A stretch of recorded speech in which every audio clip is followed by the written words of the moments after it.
In this video, I'm going to show you exactly how to become wealthy in the skilled trades. No luck needed. It's a methodical, strategic thought process on exactly what you need to do over the next decade in order to generate the kind of income so that when you step away from whatever you've built, money continues to pour into your bank account and you have complete freedom to pursue whatever you want in life after you've built this significant business in the skilled trades. And so this video is designed to give you a clear, actionable strategy over the next decade so that at the end of the next 10 years, you will have essentially built something very significant in the skilled trades as far as an organization goes, and you will have made the right strategic moves to ensure that your bank account is going to continue to fill up with money month after month after month, regardless of whether you're in the business or not, so that you can essentially step away from your skilled trades business and you will be able to go on and pursue whatever you want in life while continuing to make money indefinitely for the rest of your life. That's the ultimate goal of this video, is to give you the mindset and the strategies that are needed in order to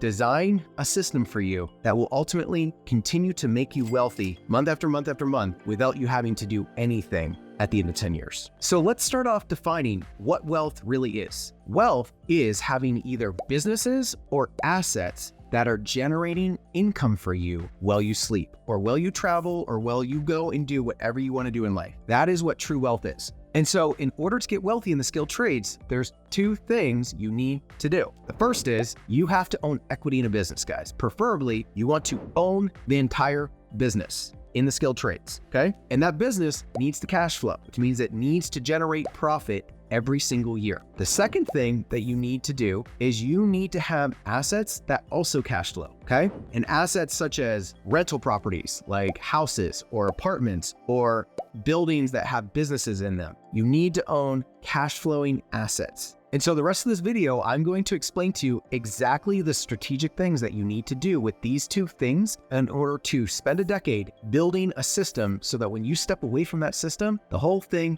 runs on its own and produces a ton of cash for you where you can go off and do whatever you want in life for the rest of your life. Also, consider liking and subscribing. This channel is devoted to helping people start with an idea, scale it to $10 million in annual revenue over the course of a decade, and then successfully exit the business so that you can continue to pursue other things in life later in life after you've built this significant organization. Okay? So if that's of interest to you, consider liking and subscribing, following along. Okay, so this is going to take a decade, guys. Remember, this is a strategic plan to make you wealthy over a decade. So let's talk about what you need to do in the first couple years to strategically start to put in place the things that are needed in order to become wealthy. First thing that you need to do is you need to start a business in the skilled trades, preferably something that's very profitable. If you haven't watched my video, I've got a really good video on how to pick a really intelligent business in the skilled trades that makes a lot of money and can actually scale to 10 million. I will put a link to that up in this description. I highly recommend watching that after this video if you have the time. But you need to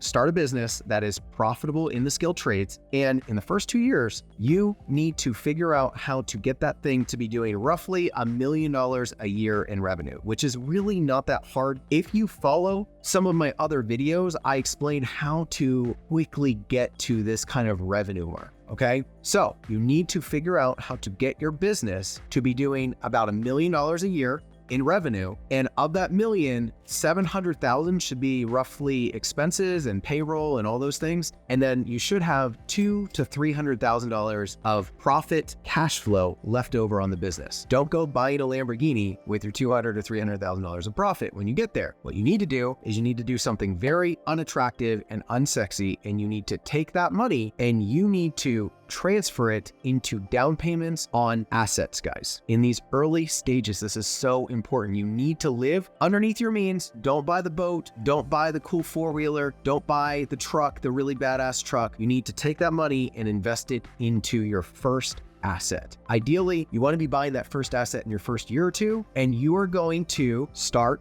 buying assets, ideally at least one house every single year, okay? So you're gonna take the profit on your business and you're gonna use that as a down payment in order to start purchasing houses, okay? And once you have those houses in place, you're going to put a renter in that house so that somebody else is paying off your asset. And what you'll see is that once you have a renter in there, that renter is going to pay the mortgage and they're going to pay the expenses. And at the end of all of that, if you do it right and if you run your numbers right and if you buy properties in a rental market that makes sense, you should have a little bit of cash flow left over at the end of each month, okay?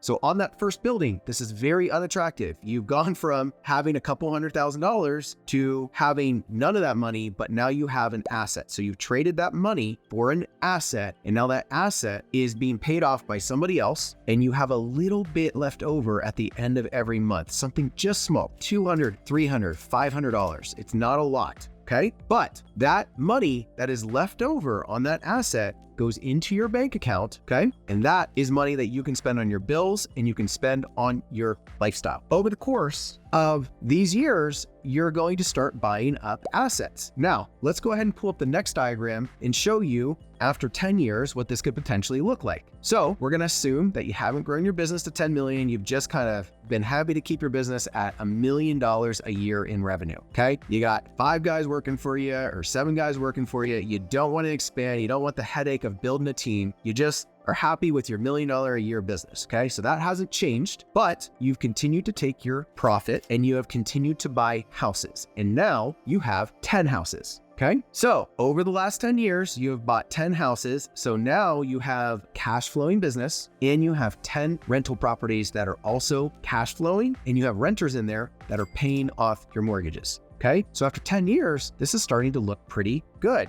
And the cash flow that you are collecting off those rental properties is quite a bit more because you lock in mortgages at a certain rate. And then as the years go on, you can continue to increase the rent on your properties, but your mortgage stays the same. So your cash flow on those properties just goes up over time, right? So at the end of 10 years, you've got these 10 rental properties. They're starting to cash flow quite a bit. And all that money's going into your bank account. And that money that's going into your bank account, that's money that you can spend on whatever you want. You can spend it on your bills, your lifestyle, cars, whatever you want, okay? Now, a couple things are happening at this stage in what you're doing. One, you have renters that are paying off 10 assets for you, at a minimum 10 assets, which means that you have 10 houses or 10 properties that are getting paid off by somebody else, which means that you are building wealth in that way. The other thing is the money that you are getting off of the cash flow of your rental properties is not money that you're actually having to work for, right? The properties are doing the work for you, and that money is going into your bank account, which you get to spend, but you're not actually having to trade your time for money in order to make that money. Does that make sense? And so this entire situation is starting to look really good because you have somebody else paying off your assets and you're making income that you're not actually having to work for. So at the end of the 10 years, what do you do? Well, I would recommend that if you want to be truly done with this, you sell the business. The business is probably worth $1.5, $2 million. So sell the business, take that money, buy another 10 rental units. Okay, so now you have 20 of them. All of those 20 have renters in them, and those renters are paying off your mortgages and also cash flowing to the point where you have money going into your bank account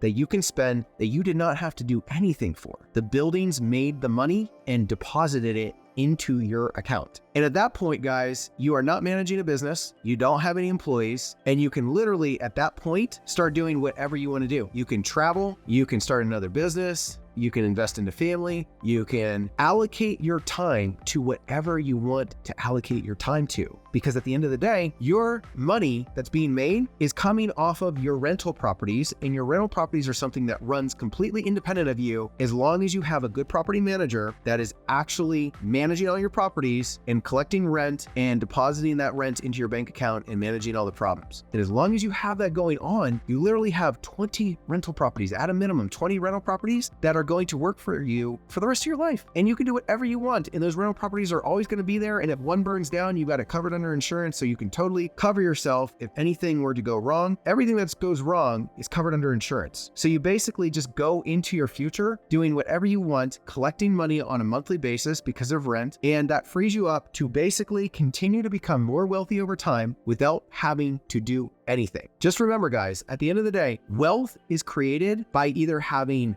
businesses that generate cash flow or assets that generate cash flow while you're sleeping. You want businesses or assets that are earning money for you while you sleep or while you go off and do whatever you're going to do in life. And this is a plan in order to make sure that after 10 years, your skilled trades business has provided the ability for you to own those businesses and those assets that can create the kind of lifestyle that you're looking for so that you can go into the future however you want to on your own terms with complete freedom and flexibility. If this has been helpful to you, consider coming over to buildumuniversity.com, guys. It's our resource membership website. We're going to have courses in there. We're going to have a website template builder that is essentially there to make it super easy for you to start your own website. We will build it for you. You just fill out this form and we can build you a website to get you started in the skilled trades and build you something beautiful that will basically allow you to just get started in the skilled trades. So consider coming over there, checking out our resources, checking out that website builder, and I am going to leave it at there. On to the next.